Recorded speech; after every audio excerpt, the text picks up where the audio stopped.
ସତରେ ପାହାଡ଼ ପାହାଡ଼ କଣ କେତେ କାଳ ସାଙ୍ଗ ହେଇପାରେ କି? ପାଗଳ ହେଇଗଲି କୁହ।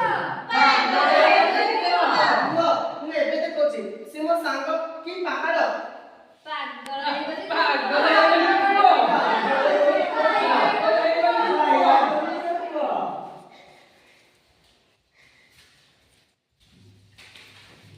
ସାଙ୍ଗ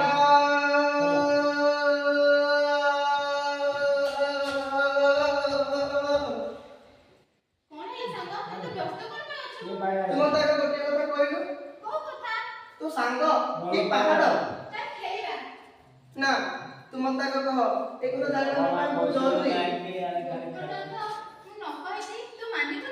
ନା ମୁଁ ମାନିବି ନାହିଁ ମାନେ ସାଙ୍ଗ ବି ପାହାଡ଼ ବି ସାଙ୍ଗ ବି